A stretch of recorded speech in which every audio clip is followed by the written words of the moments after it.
India's voice to the world. I'm Gautam Roy, and coming up in the next hour, Ukrainian President Volodymyr Zelenskyy addresses world leaders at Davos, urges the West to show a united front against Russia and strengthen Kyiv with more arms and investments.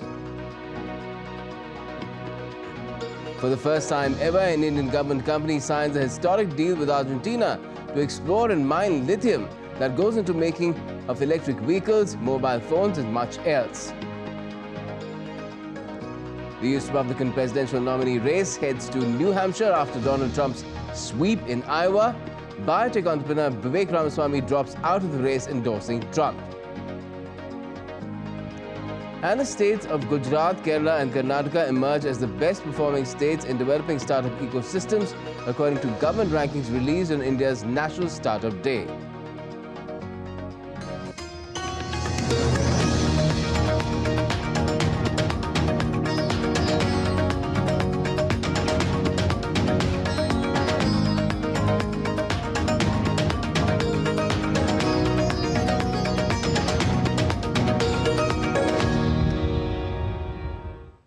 Well, for the first time ever, an Indian government company has signed a deal with Argentina to explore and mine lithium, a light silvery metal also called white gold, which is a key requirement for lithium-ion batteries which go into electric vehicles, mobile phones and much else.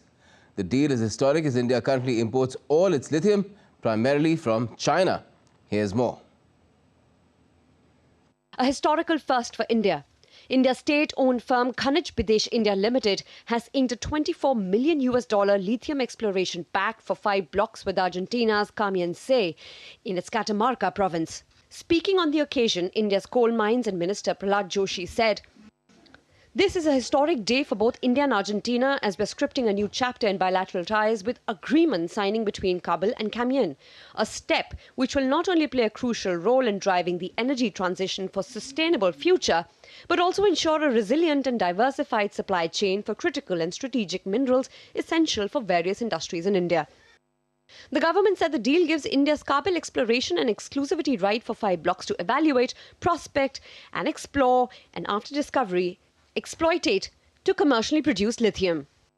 The 5 lithium brine blocks are Cortadera 1, 6, 7, 8. The blocks cover an area of about 15,703 hectares in Argentina's Catamarca province. Kabul is preparing to set up a branch office at Catamarca to pursue the deal. The deal cost 2 billion Indian rupees or $24 million. The deal is a boost for India's quest to source lithium. It will also help in bringing in technical operational experience for brine-type lithium exploration and extraction. Argentina is part of Lithium's triangle along with Chile and Bolivia. Lithium Triangle has more than half of the world's total resources of the silvery metal. Argentina has the world's 2nd largest lithium resources, 3rd largest reserves and 4th largest production. The deal strengthens India-Argentina bilateral ties. It contributes to sustainable development of the mining sector. It also ensures a resilient and diversified supply chain for critical and strategic minerals. India currently meets its lithium demand through 100% imports. 95% of India's lithium imports originate from China and Hong Kong. It's the 3rd largest importer of the metal globally, along with US and Vietnam. Its lithium imports amounted to around $3 billion in financial year 2023, jumping up 58% compared to financial year 2022. The exploration and development agreement for 5 lithium blocks will aid India's objective to attain net zero emissions by 2070 and establish itself as a manufacturing hub for electric vehicles. Bureau Report, DD India. And we'll be talking about this further with our expert guests later in the show. But moving on for the time being, attention has quickly shifted in the US Republican presidential nomination race to New Hampshire after Donald Trump won the contest in Iowa hands down. It was the first time Trump was facing voters after losing his 2020 re-election bid to Joe Biden while being prosecuted in 4 criminal cases. But the Iowa outcome made one of his rivals, Indian origin Vivek Ramaswamy, drop out of the GOP contest in his favor. Former US President Donald Trump is asserting his command over the Republican Party despite facing a scores of criminal charges as he seeks a rematch with Democrat President Joe Biden. Trump secured a resounding victory in the first 2024 Republican presidential contest in Iowa on Monday. Trump won by an unprecedented margin for an Iowa Republican contest, strengthening his case that his nomination is a foregone conclusion given his massive lead in the U.S. national polls. Trump got 51% of votes polled, while Florida Governor Ron DeSantis finished well behind in second place, edging out former UN Ambassador Nikki Haley as they battle to emerge as the chief alternative to Donald Trump. DeSantis bagged 21% of votes and Haley secured 19% of votes. Former President Donald Trump is hoping to fast-track the normally month-long presidential selection process with a series of convincing early primary wins to force out his rivals. This has been an incredible experience. The people have been, this is the third time we've won, but this is the biggest win. They said, well, if you win by 12%, that's a big win. That's going to be very hard to do. Well, I think we've more than doubled that, I guess, tripled it maybe. Entrepreneur Vivek Ramaswamy ended his long-shot presidential bid and endorsed Donald Trump. The candidates immediately move on to New Hampshire on Tuesday. The state's more moderate Republicans will choose their nominee next Tuesday, and polls show Trump with a smaller lead over Haley in New Hampshire. Syed Afsarul Hassan reporting for DD India. And tension in the West Asian region keeps rising. Iran's Revolutionary Guard Corps have struck the alleged spy headquarters of Israel in Iraq's semi-autonomous Kurdistan region and Syria with ballistic missiles. Iran says these attacks are revenge for the killing of the 3 members of the Guards in Syria due to an Israeli airstrike last month. Iran's Revolutionary Guard Corps struck quote-unquote spy headquarters of Israel in Iraq's semi-autonomous Kurdistan region. As per Iran official news agency, these strikes were revenge for the killings of the 3 members of the Guards in Syria in Israeli airstrike last month. Iran is determined to carry out more such strikes. The Islamic Revolutionary Guard Corps announced that in 2 separate attacks, it targeted the headquarters of the Mossad in Erbil, Iraq, and the gathering of anti-Iranian groups in Syria with ballistic missiles. Condemning Iran's attack, Iraqi Prime Minister Masroor Barzani accused Tehran of killing innocent civilians in semi-autonomous Kurdistan region. What's surprising, we are not a part of this conflict. We don't know why Iran is retaliating against civilians of Kurdistan, especially in Erbil. We have no animosity towards any of our neighbors, especially Iran. The US State Department has also condemned Iran's attacks near Iraq's northern city of Erbil. US Department spokesperson said, and I quote, "We strongly condemn Iran's attacks in Erbil and offer condolences to the families of the victims. We oppose Iran's reckless missile strikes and support the government of Iraq and the Kurdistan regional government's efforts to meet the aspirations of the Iraqi people." People in Kurdistan carried out protest rally and condemned the latest strikes outside the United Nations headquarters in the capital of the semi-autonomous Kurdistan region.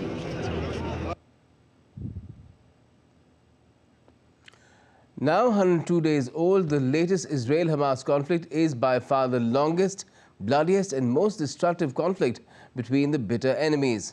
On Tuesday, 50 rockets were fired at South Israel, the largest barrage in weeks. For its part, Israel's army is intensifying its offensive in the southern Gaza Strip, and international pressure for a ceasefire is also mounting. DD India's Mihir Makhri gives us a 360-degree roundup of all the action. The Israel-Hamas conflict is now in its day 102. But the battle still continues with no end in sight. On Tuesday, more than 50 rockets fired from Gaza struck southern Israeli city of Netivot. At least 20 rockets were intercepted by Israel's missile defense system Iron Dome over the area, while others landed, causing damage but resulted in no injuries. Israeli forces escalated their ground operations in Gaza, eliminating a dozen Hamas terrorists near Beit Lahaya and detecting around 100 rocket launchers. The Israeli Air Force also conducted airstrikes on Hamas targets in Al-Shati and Khan Yunis. 3 months later, These marks of gunshots and bombs tell tale of the 7th of October Hamas attacks in Kibbutz Kfar Aza. This Israeli couple is among the first to return to their home in the traumatized community, just a few kilometers from the Gaza Strip. The bombing it's like it was in the last 20 years. We've been here in 2014, we've been here in 2009, all the small wars, and we've been here all the time. We never left the house. And so the bombing doesn't bother. And now all the army around us, so we feel very secure. Meanwhile, there is increasing international pressure for a ceasefire. This was emphasized by the German foreign minister during the World Economic Forum in Davos. We are calling for a sustainable ceasefire because I believe that a ceasefire, unfortunately, doesn't fall from the sky. We can only reach a ceasefire if both sides are ready that the suffering for oneself also ends the suffering from the others. On the Lebanese front, the Israeli forces carried out a large wave of airstrikes and shelling against terror group Hezbollah's infrastructure in southern Lebanon's Wadi Saluki. The latest chapter to a decades-old conflict began after Hamas launched an unprecedented assault on Israel on the 7th of October last year, with hundreds of gunmen infiltrating communities near the Gaza Strip. About 1,200 people were killed, while the Israeli military says more than 200 soldiers and civilians, including women and children, were taken to Gaza as hostages. Mihir Makri, DD, India. Saudi Arabia's foreign minister said on Tuesday that the kingdom could recognize Israel if the Palestinian issue is resolved. He was speaking at the World Economic Forum in Davos. We need to have a ceasefire immediately. We need to set the ground for a credible process that enables the Palestinian Authority, that allows us to have a process towards a peace in the region. This will resolve many of the challenges that we have in the region. But continuing as we are now, continuing to see the suffering that's happening in Gaza is likely to lead to continuing cycles of escalation. And the World Economic Forum's annual meeting for 2024 is underway in Davos. The forum on Tuesday stated that trust and cooperation are a must in a connected yet divided world. It added that the most pressing issues before the world are not limited by borders, but cooperation was still possible and very much happening. The official theme of Davos this year is rebuilding trust.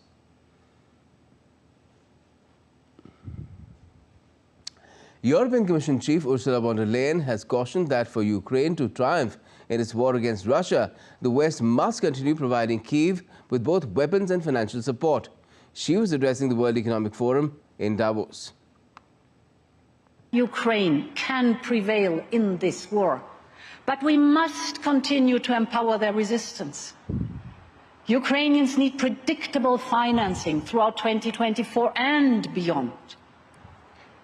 They need a sustained supply of weapons to defend Ukraine and regain its rightful territory. They need capabilities to deter future attacks by Russia. Now, while addressing the World Economic Forum, Ukraine's President Volodymyr Zelenskyy said that the absence of sanctions on the Russian nuclear sector reflects the weakness of the West, and any easing of pressure on Moscow prolongs the duration of the conflict. He added that he had received positive signals on financial support from the European Union and that he also hoped that the US would approve further aid within weeks. Zelenskyy, in his address at the World Economic Forum in Davos, asked his international partners to strengthen Ukraine's economic and in return Kyiv would strengthen their security. Zelenskyy also met NATO chief Jens Stoltenberg in Davos. The duo discussed ways to finance Ukraine's reconstruction plans.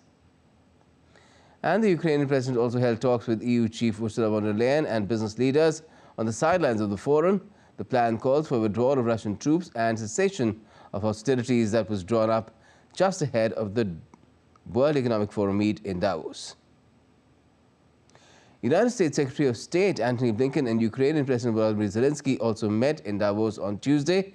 They were joined by U.S. National Security Advisor Jake Sullivan.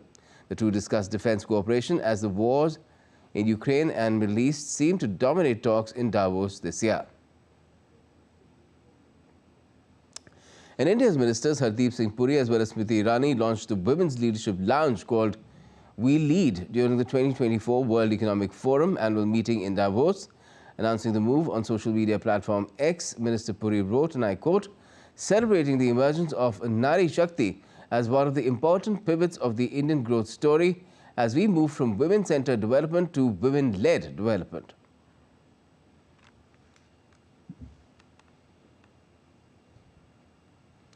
But the election results in Taiwan have put spotlight once again on Taipei. Beijing has warned the Philippines not to play with fire after President Ferdinand Marcos Jr. congratulated Taiwan's President-elect Lai Ching-te for his electoral victory. On the other hand, the US has expressed disappointment over Nauru's choice to sever ties with Taipei. Here's more. Tiny island nation Nauru's decision to sever ties with Taiwan has triggered a reaction from the United States. A US official who is in charge of managing unofficial ties with Taiwan expressed disappointment over Nauru's choice to sever ties with Taipei. While the government of Nauru's action is a sovereign decision, it is nonetheless a disappointing one. The PRC often makes promises in exchange for diplomatic relations that ultimately remain unfulfilled. On Monday, Taiwan had announced decision to sever diplomatic ties with Nauru after tiny Central Pacific island. Nauru declared its intentions to seek formal ties with China. Taiwan's defense ministry said on Tuesday it expects more military pressure from Beijing following elections. According to the research and judgment of Defense Ministry, the PLA will continue to strengthen its pressure towards Taiwan in the near future through regular combat, readiness patrols and other activities, combining cognitive warfare and grey zone intrusions. While Philippines President Ferdinand Marcos Jr.'s congratulatory words for Taiwan's President-elect Lai Ching-te angered China, Beijing on Tuesday summoned the Philippine ambassador in China and warned the Philippines not to play with fire. The ruling Democratic Progressive Party won last week's presidential election but lost its parliamentary majority. This means that President-elect Lai Ching-te may have to reach out to opposition parties to appoint a premier who will then form a cabinet. Fuzail Ahmed reporting for DD India. And still to come on DD India News Hour, the Indian holy city of Ayodhya gears up for consecration ceremony of the Ram temple on the 22nd of this month.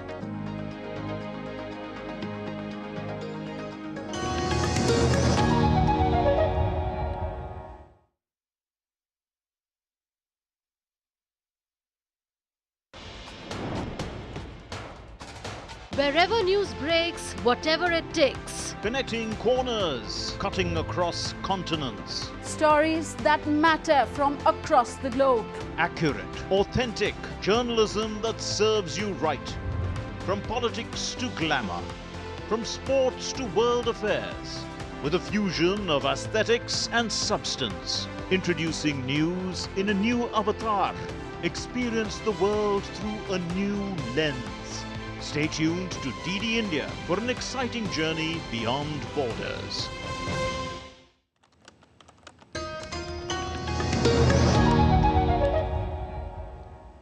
Welcome back. You're watching DD India News Hour. I'm Gautam Roy. Now, India's Prime Minister Narendra Modi inaugurated the new campus of the National Academy of Customs, Indirect Taxes and Narcotics in the southern state of Andhra Pradesh. Prime Minister Modi also offered prayers at the Veerbhadra temple in Lepakshi. Take a look at this report. With focus on creating new dimensions of good governance, India's Prime Minister Narendra Modi inaugurated the new campus of National Academy of Customs, Indirect Taxes and Narcotics at Palasamudram, Sri Sai Satya Sai district in Andhra Pradesh. Spread in 500 acres, the academy is the apex institution for world-class training to the government officials. NACIN will focus on the use of new-age technologies such as augmented and virtual reality. Prime Minister said that NACIN's role is to provide a modern ecosystem to the country. He also highlighted that welfare aspect of taxation would go into the welfare of the people to stimulate prosperity. 2014 में सिर्फ 2 लाख रुपये तक ही 2 लाख तक की income पर ही tax छूट थी। हमने 2 लाख से बढ़कर के सीमा 7 लाख रुपए तक पहुंचा दी। 2014 के बाद से हमारी सरकार ने टैक्स में जो छूट दी है, जो रिफॉर्म किए हैं, उससे देशवासियों को करीब करीब 2.5 लाख करोड़ रुपए टैक्स की बचत हुई है। Prime Minister also highlighted the special attention paid to the optimum utilization of resources in the era of Lord Ram. PM stressed that fight against corruption, welfare of needy and upliftment of people remains top priority of the government. Prime Minister also spoke about the tax reforms in the last 10 years. आज जब देश का tax payer ये देख रहा है कि उसके पैसे का सही इस्तेमाल हो रहा है, वो भी आगे बढ़कर टैक्स देने को तैयार हुआ है। इसलिए बीते वर्षों में टैक्स देने वालों की संख्या लगातार बढ़ रही है।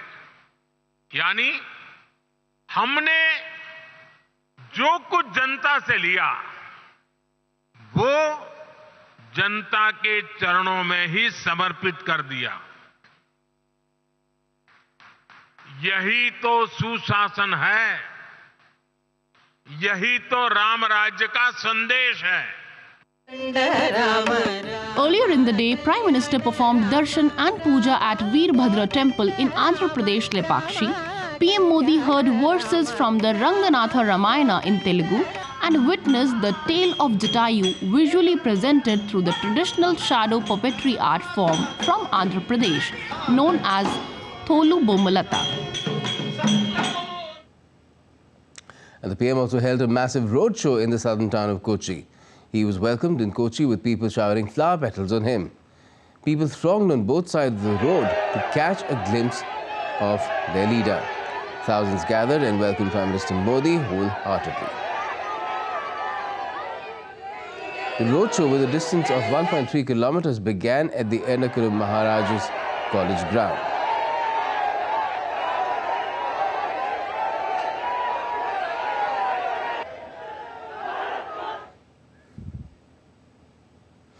And time now to get you all the buzz which is being generated in the build-up to the consecration ceremony of the Ram Temple in India's holy city of Ayodhya on the 22nd of this month.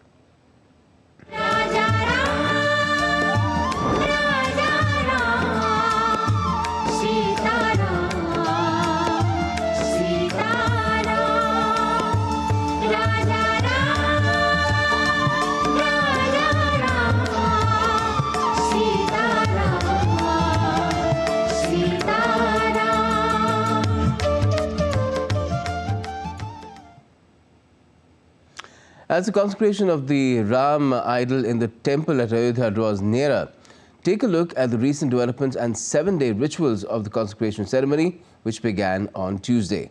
DD India's Rahul Padhaya gets you a detailed report of all that happened.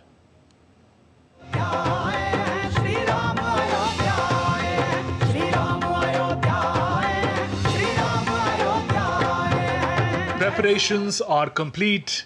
The temple courtyard is decorated, the premises ready. The sanctum sanctorum is waiting, and the eyes of 1.4 billion Indians are towards Ayodhya. The North Indian city in the state of Uttar Pradesh, situated on the banks of Saryu River, is witnessing 7-day rituals of consecration ceremony of the Ram temple, which began on Tuesday. The rituals will culminate on the 22nd of January with the grand ceremony that will be presided over by India's Prime Minister Narendra Modi and attended by thousands of other guests.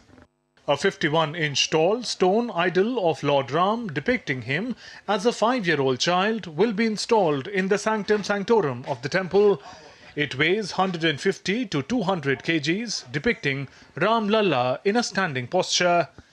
The religious rituals which began on Tuesday will continue till the 21st of January. On the 22nd, Pran Pratishtha ceremony will be performed. To get the proceedings underway, schedule includes an atonement ceremony and Dashwet Bath. On Wednesday, the Pran Pratishtha ceremony will mark a pivotal step in the festivities following the worship of Lord Ganesh. The next day will see commencement of special rituals adding to the auspiciousness of the occasion. Come Friday, a yagya fire pit will be prepared, guided by Vedic mantras and special methods. On Saturday, the Sanctum Sanctorum of Ram Mandir will undergo purification with water from many holy rivers. The ceremonious bathing of Ram Lalla will take place on Sunday, accompanied by yagya rituals enhancing the spiritual atmosphere. The much anticipated consecration will unfold the day after, coinciding with the auspicious Mrigashira Nakshatra. In view of Lord Ram Lalla consecration ceremony, security arrangements have been tightened in Ayodhya. As the sacred rituals unfold in Ayodhya, the culmination of meticulous preparations is a testament to the spiritual significance of the moment. The forthcoming grand ceremony, led by Prime Minister Modi, becomes a collective celebration of faith and embodiment of a cultural legacy. Rahul Upadhyay's report for DD India. And students from the Awadh University have converged in Hanuman Gadi temple to create rangolis with sand and colors ahead of the grand consecration ceremony of the Ram temple in Ayodhya in Uttar Pradesh on the 22nd. Sand art depicting Ram temple and Lord Ram, made by artist Narayan Sahu, was on display in Ayodhya as well ahead of the ceremony.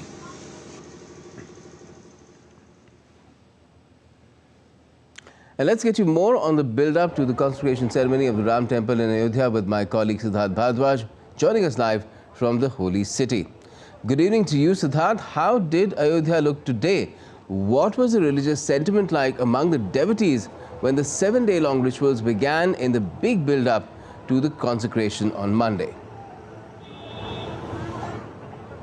Well, definitely a very good evening to you as well, Gautam. And as I stand here in Ayodhya, it's nothing short of divine anticipation. The city has adorned itself, in spiritual splendor as the rituals leading up to the big day have unfolded. And, the devotees have immersed themselves into the religious fervor, setting the stage for what promises to be a momentous occasion, Gautam. They are very happy. The devotees, the pilgrims who are coming here are very happy. And, one should see now Ayodhya in their hearts, in their minds, in their eyes. Such is the situation right now here in Ayodhya. Everyone is just happy, waiting for the big day. They are thoroughly enjoying the rich culture here in Ayodhya, the cuisines here, the traditions which the city is offering to them.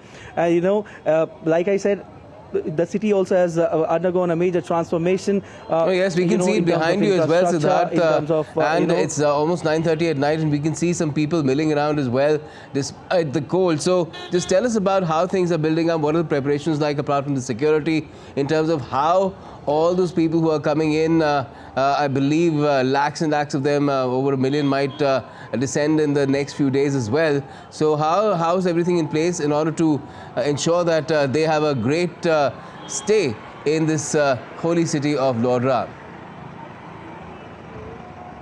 Definitely. In Temple Town, Gautam, devotees, and they're just coming each and every day, more and more in numbers. And also when it comes to tourism, the influx of tourists is certainly booming in the city. And when this While happens, you're speaking, could you ask your camera person to also pan your moment. camera around and show us where you are? There's a monument behind you as well lit up. Definitely. Gautam, right now I'm at the Lata Mangeshkar Chowk, and I would like to ask my camera person to actually pan the camera and show it to you. This is a very beautiful monument. I'm at this is Veena, Gautam. And, people are coming here, the devotees are coming here, tourists are coming here to have a look of this monument. It's such a beauty here, adding more beauty to the, more beauty to this city. And also I would like to request my camera person to actually pan the camera, and you can see the lighting here in Ayodhya, Gautam. It's just unbelievable. The city is just looking vibrant than ever, and the colors which are there in the city is just mesmerizing. And one should just come here and see. There's a different feeling altogether here in Ayodhya right now. So such is the mood of people, and such is the mood of each and every devotee who's coming here to witness this historic moment, which will be on January 22nd, Gautam. Yes, thank you. Thank you, Siddharth, for joining us and giving us a hint of what things are building up to be. And with that beautiful monument, the Lata Mangeshkar tribute, really, with the Veena there. Now, as the consecration ceremony is slated for the 22nd of January, as we've been telling you very often, and we'll be telling you through the course of the next few days as well, individuals have lit up earthen lamps along the serene banks of the Saryu River, engaging in the age-old tradition to symbolize the spiritual significance of the upcoming ceremony. So this is the famed Saryu River Aarti at the Ghat, the banks of the river.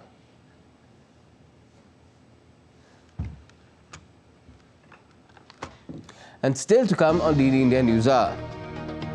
India's President Draupadi Murmu inaugurates roads and tourism infrastructure in the northeastern state of Meghalaya.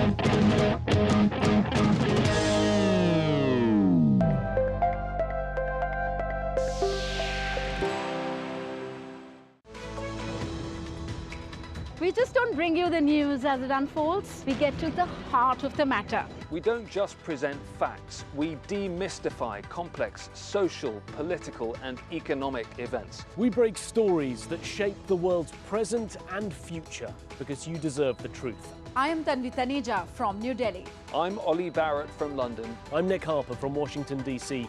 Join us on DD India Global Monday to Friday at these times.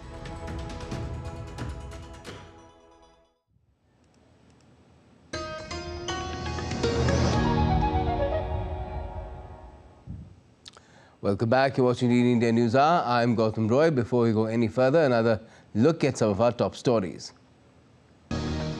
Ukrainian President Volodymyr Zelenskyy addresses world leaders at Davos, urges the West to show a united front against Russia and strengthen Kiev with more arms and investments. For the first time ever, an Indian government company signs a historic deal with Argentina to explore and mine lithium that goes into making electric vehicles, mobile phones and many more electronics. And the US Republican presidential nominee race heads to New Hampshire after Donald Trump's sweep in Iowa. Biotech entrepreneur Vivek Ramaswamy drops out of the race, endorsing Trump.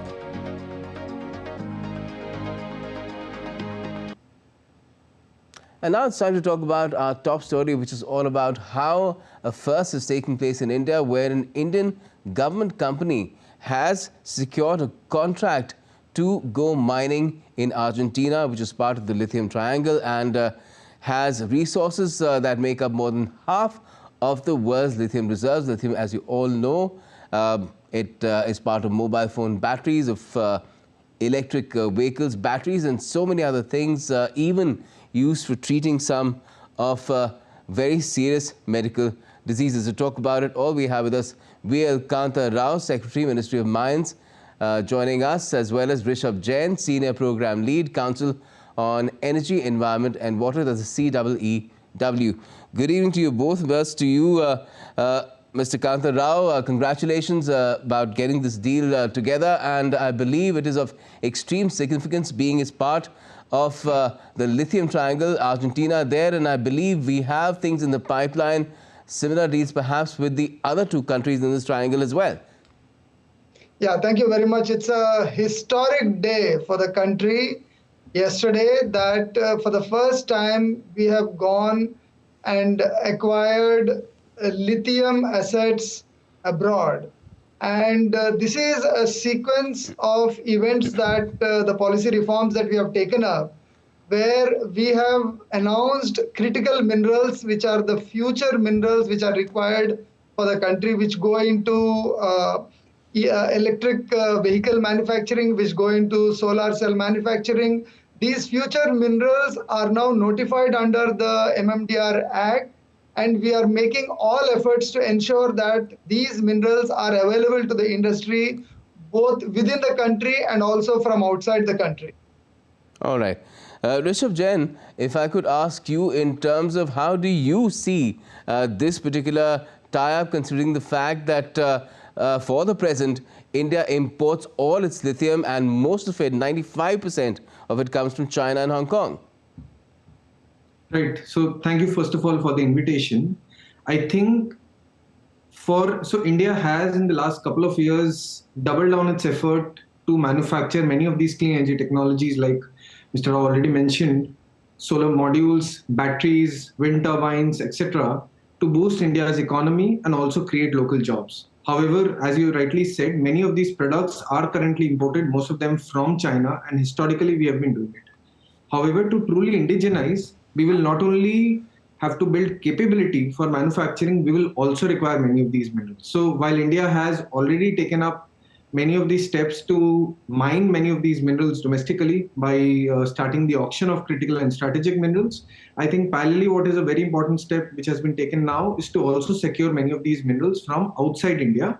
I think both of these steps will ensure that we have enough minerals for our domestic demand, not just for the products that will be used in India, but also for our export potential. Right. Mr. Rao, some people might be confused because there was big news last year that India has had some substantial discoveries. It's unearthed some substantial discoveries of lithium reserves or possible deposits in Jammu and Kashmir, in Rajasthan as well. Some findings have been there in Jharkhand too. So people might be wondering, why are we going to Argentina to get the lithium then when we have it here at home? Now, the kind of goals that we have set for our country for for the green economy, we need a lot of these critical minerals. And you are right, we have been very lucky to find 2 such mines in India through our exploration activities. But we need to find many more. To ensure that we find many of these critical minerals within India, we have enhanced our exploration activities. We have taken up more than 125 exploration projects within India through the government agencies. Now we are also onboarding private sector exploration agencies, and we are going to bring in a new regime of exploration license where we will be auctioning not the final mines, but even the exploration activity will be auctioning for critical minerals, so that whoever takes up exploration will get a certain share of revenue in the final mining activity. So this is a new regime which will encourage many private companies to come and enhance exploration of critical minerals in India. And these auctions will be open to companies from around the world, or only Indian companies will be able to participate? Absolutely. The junior mining companies, the concept which is popular in other countries, those companies will be attracted to come to India. They just have to set up a 100% subsidiary company in India, and then they will be able to bid for these exploration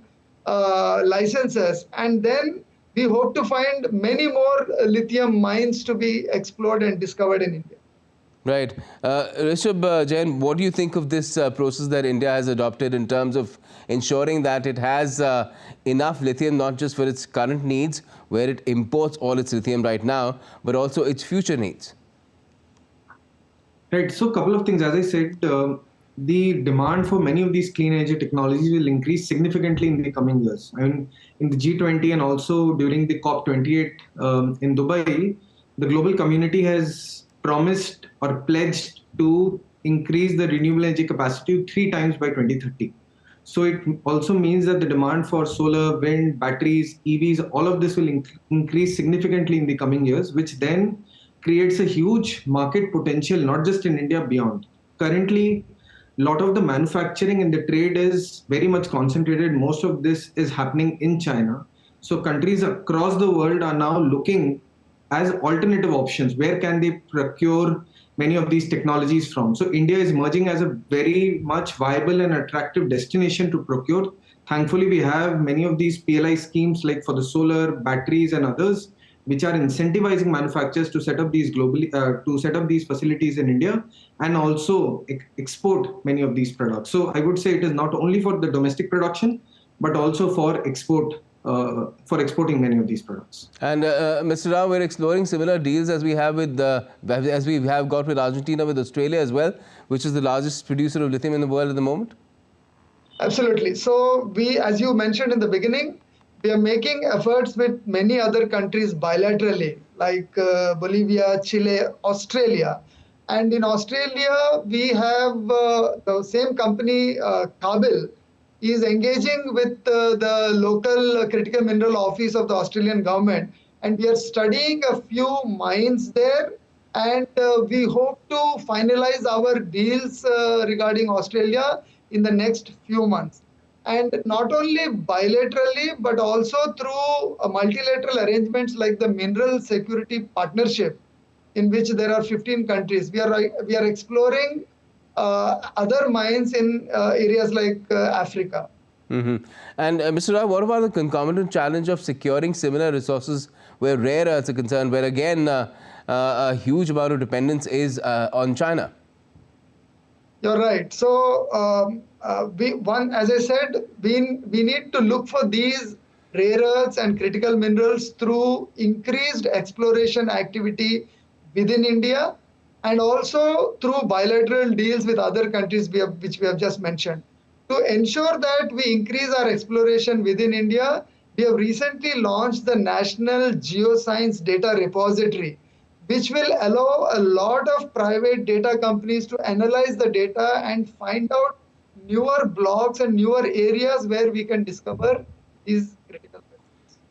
All right. And Rishabh Jain, in terms of rare earths, how is the quest for rare earths going for India at the moment? Where do you think it's headed? Yes, as Mr. Rao mentioned, there's new effort, additional effort that needs to be carried out for resources to be found in India. However, there are two additional aspects that I would want to talk about.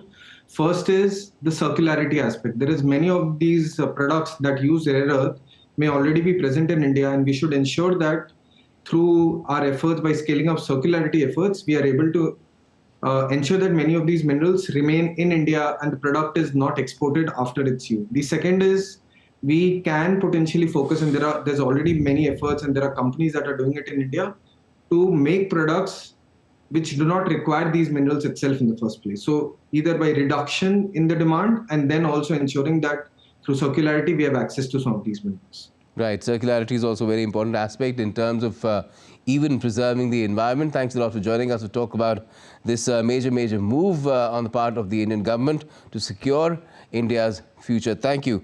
V.L. Kanta Rao, Secretary Mines, Ministry of Mines, as well as Rishabh Jain, Senior Program Lead, CEEW. Now, a probable game-changing technology in the future will be the direct-to-mobile broadcast. A summit on the potential of this technology was held in New Delhi on Tuesday. During the event, INB Secretary Apurva Chandra said that Prasar Bharati has already tested the technology and it has a huge potential. G2M is now a technology which is ready to be launched in India, and Prasar Bharati is working on a pilot because the proof of concept has already been done along with IIT Kanpur and Sankhya Labs. And when we launch the pilot in 19 cities using the Prasar Bharati infrastructure, then people will get to know, the consumers will get to know in what way D2M benefits, because it will lead to customers getting direct access to TV on their mobile phones, and it doesn't require even internet or a SIM card. It has multiple benefits for the consumer, as also for the industry, for the broadcasting industry. In the D2M technology, it's a broadcast, which means that from one source, it can actually go to multiple phones at one go. Where it can be particularly useful is in situations of disasters and, communicating to far-flung areas where you want to get a message across, or where fishermen are in distress out at sea, or you want to get them messages on the weather. In those kind of situations, you have an immediate application, and it can be a game changer. It can be extremely useful. The states of Gujarat, Kerala and Karnataka emerged as the best performing states in developing startup ecosystems according to the ranking of states and union territories by the Indian government. Tamil Nadu, Himachal Pradesh, Maharashtra, Odisha and Telangana were also categorized as top performers as part of the states' startup ranking for 2022, which was released by Commerce and Industry Minister Piyush Goyal in New Delhi on India's National Startup Day. Abhishek Mahajan reports on the honouring of India's startups as well.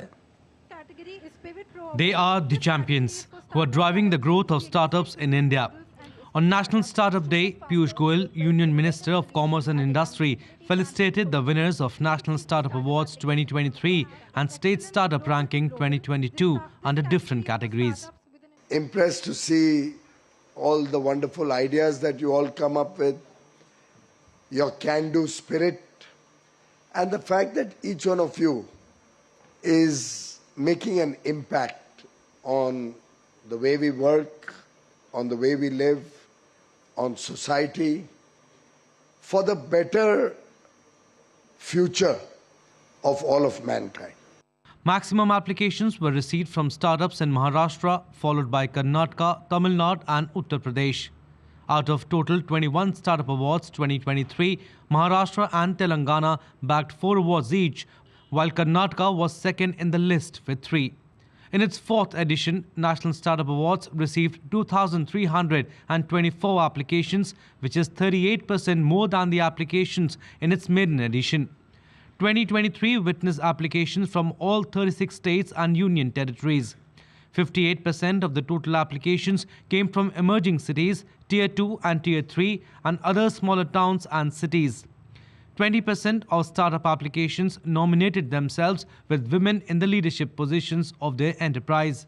Today, in this short period of time, we have the 3rd largest startup ecosystem in the world. And there are a number of pivotal factors for that. 16th January 2024 marks the completion of 8 glorious years of the launch of Startup India. From about 400 startups in 2016 to more than 1,17,000 recognized startups today, the Indian startup ecosystem has grown from strength to strength.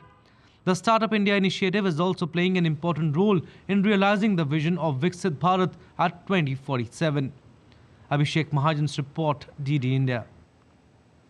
India's President Draupadi Murmu is on a visit to the northeastern state of Meghalaya. Through a video link, the President inaugurated the developed Ronjeng Mangsang Adokre Road and the Mairang Ranigodown Ajra Road. She also laid the foundation stone for Shillong Peak Ropeway and tourist accommodation in Gongthong, Molingot and Kudengrim villages. Addressing the event, President Murmu said that the state is uniquely blessed by Mother Nature. This state is indeed uniquely blessed by Mother Nature. I am told that the Moflang Sacred Grove is home to the most celebrated of Meghalaya's Longkingtang or ancient sacred groves. This forest, aged more than 700 years, has attracted many visitors, tourists, and researchers from around the globe. We all should make serious efforts to preserve this kind of forest, which is a treasure house of biodiversity. Now, the Viksit Bharat Sankalp Yatra is being undertaken across India with the aim to inform people about the government's welfare measures by ensuring that their benefits reach the targeted people in a time-bound manner. The Viksit Bharat Sankalp Yatra reached Poonch district in the Union Territory of Jammu and Kashmir. Locals and prominent persons administered the Viksit Bharat Sankalp pledge to the participants to collaboratively work for the overall welfare of society and nation. And the Yatra also reached Riyasi district in J&K, the IEC van saw overwhelming enthusiasm among the local people. On this occasion, several beneficiaries shared their stories of progress and positive change under the segment Meri Kahani, Meri Zubani.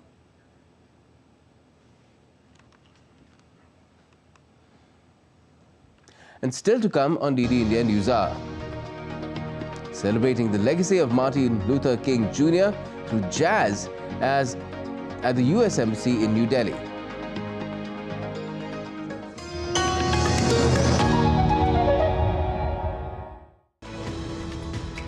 We just don't bring you the news as it unfolds. We get to the heart of the matter. We don't just present facts, we demystify complex social, political and economic events. We break stories that shape the world's present and future because you deserve the truth. I am Tanvi Taneja from New Delhi. I'm Ollie Barrett from London. I'm Nick Harper from Washington, D.C.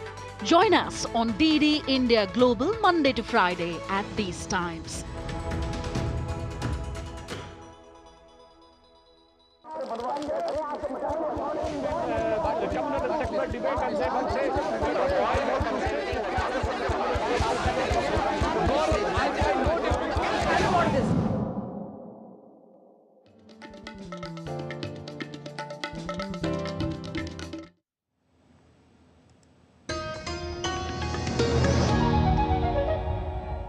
Welcome back. You're watching DD India News Hour. I'm Gautam Roy. Now, the eagerly anticipated Intersect 2024, a premier business event centered around safety, security and fire protection, commenced at the Dubai World Trade Center. Scheduled until the 18th of this month under the theme Innovating Security Tech for a Quarter Century, this dynamic exhibition serves as a global platform for showcasing advancements and innovations in fire protection. The Indian Pavilion, showcasing 52 exhibitors from the fire and safety sectors, was inaugurated by Suresh Khare, Labour Minister, Government of Maharashtra, and K. Kalamitu, Consul Trade and Commerce at CJI Dubai. This is an enormous event. It's a huge event. In comparison, if you compare all across the globe, it is the biggest security event which is happening. And we are glad that our team has participated in this. Our good exhibitors showcase of fire safety and other security elements. We have displayed it, and we are getting an encouraging feedback from the people. And it's time now to get you some sporting updates.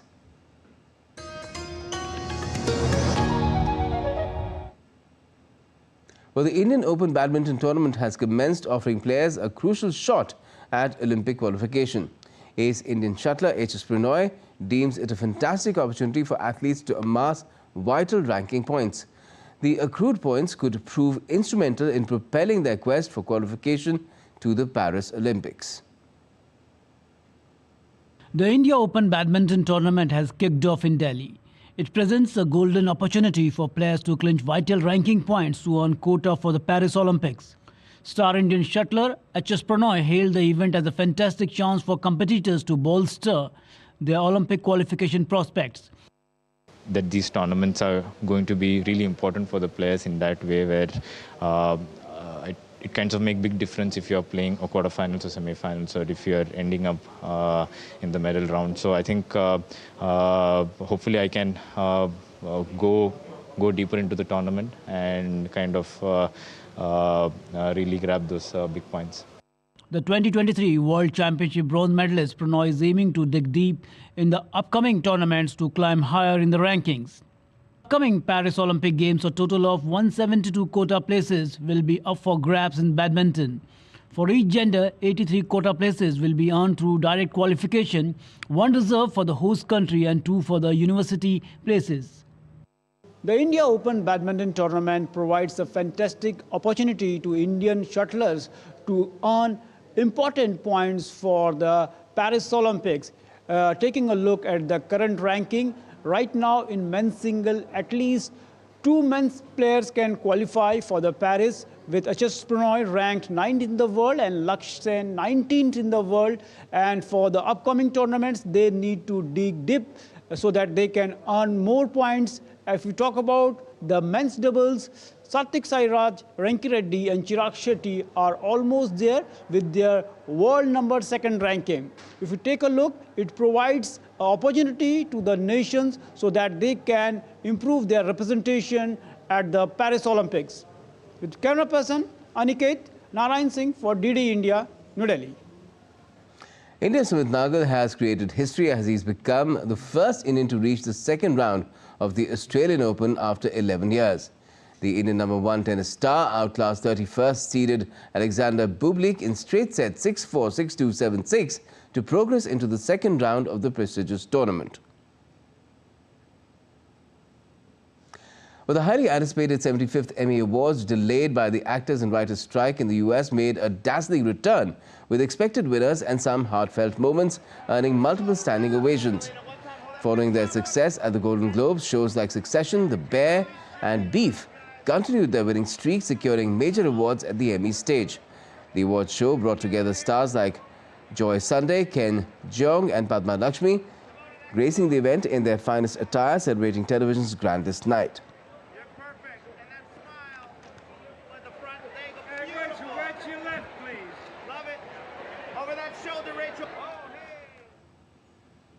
And back home, the US Embassy in India in New Delhi celebrated Martin Luther King Jr. Day with grandeur featuring jazz legends Herbie Hancock and Deanne Reeves, who mesmerized the audience with their soulful performances. Jessica Taneja has the details. Grammy-winning pianist Herbie Hancock playing one of his timeless jazz groove, Watermelon Man.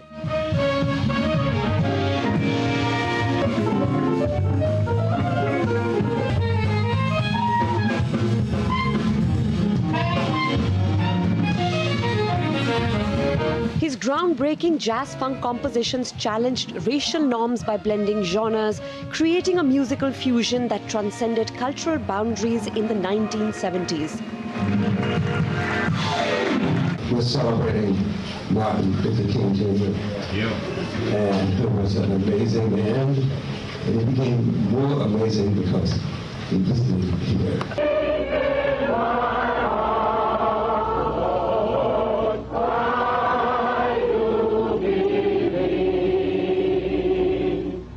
Every year, America commemorates Martin Luther King Jr. Day, honoring the life and legacy of the man who spearheaded the fight against racism in the 1950s and 1960s.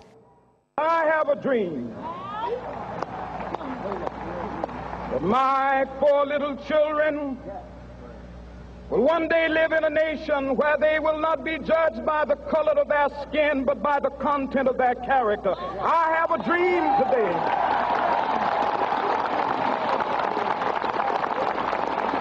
He drew inspiration from Mahatma Gandhi's non-violent movement, uprooting racial segregation laws and securing equal rights for African Americans. I remembered hearing a message by the president of Howard University, Dr. Mordecai Johnson, who had just returned from India. He spoke in Philadelphia on his trip to India and the whole philosophy of Gandhi and passive nonviolent resistance. And I was so deeply moved by the message that I went away and bought several books on the Gandhian, on Gandhi and Gandhian technique. Here in New Delhi, paying homage to the revolutionary leader, U.S. Ambassador to India Eric Garcetti delivered a heartfelt tribute at the Piano Man Jazz Club, captivating a crowd of jazz enthusiasts. A man who, inspired by Gandhi's nonviolent spirit in India, led our country to a better place, to a promised land, to a dream that he had of a world in which we didn't judge each other by how we look, our religion, what we speak, but who we were. And so it's fitting today that we are celebrating another great American creation, that of jazz, which this An accomplished jazz pianist who used to write musicals, he left the audience spellbound with his riveting rendition.